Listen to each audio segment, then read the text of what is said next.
৬৬ লক্ষ টাকা জরিমানা গুনতে হবে ঋষভ পান্থকে। বিসিসিআইয়ের কড়া নিয়মের শাস্তির মুখে লখনউয়ের ক্যাপ্টেন।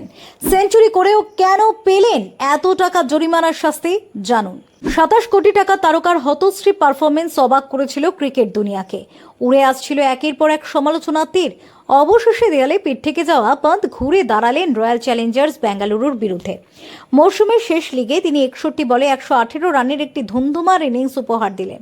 ক্যারিয়ারের দ্বিতীয় শতরানের পর তার সামার সল্ট সেলিব্রেশন যেন ইঙ্গিত দিল চাপ মুক্তির।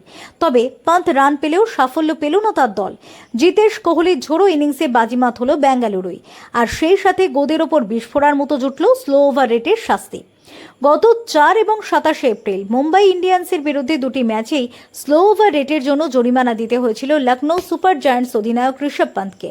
এদিন ফের লখনউ বনাম বেঙ্গালুরু ম্যাচেও নির্দিষ্ট সময়ের মধ্যে ওভার শেষ করতে পারেননি তার বোলাররা, যার ফলে তৃতীয়বার স্লো ওভার রেটের জন্য শাস্তির মুখোমুখি হতে হচ্ছে তাকে।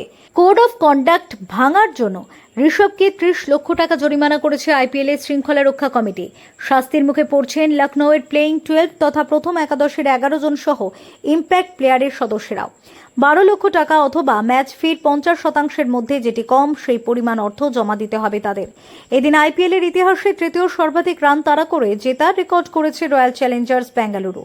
হোম গ্রাউন্ডে ঋষভ পান্থের অপরাজিত সেঞ্চুরি এবং মিচেল মার্শের অনবদ্য ইনিংসে আরসিবিকে ২২৮ রানের বিশাল টার্গেট দিয়েছিল লখনউ। তবে বিরাট কোহলি পঞ্চম উইকেটে মায়াঙ্ক আগরওয়াল ও জিতেশ শর্মার অবিশ্বাস্য জুটিতে এই রান তাড়া করে যেতে আরসিবি। বলা ভালো, আইপিএলে আরসিবির এটির সবচেয়ে বড় রান তাড়া করে জেতার রেকর্ড। শুধু তাই নয়, এই নিয়ে মাত্র তৃতীয়বার ২০০-র বেশি স্কোর তাড়া করে জিতেছে এই দল।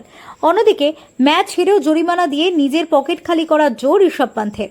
চলতি আইপিএল এর মরশুমে মোট ৬৬ লক্ষ টাকা জরিমানা দিতে হচ্ছে তাকে।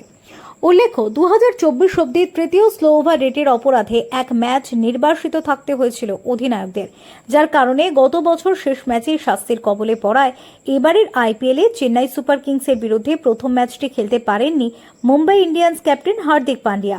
তাই কার্যনির্বাহী অধিনায়ক হিসেবে দায়িত্ব সামলেছিলেন সূর্যকুমার যাদব। আবার ১৭তম আইপিএলে দিল্লি অধিনায়ক থাকাকালীন একবার নির্বাসনের শাস্তি পেয়েছিলেন ঋষভ স্বয়ং।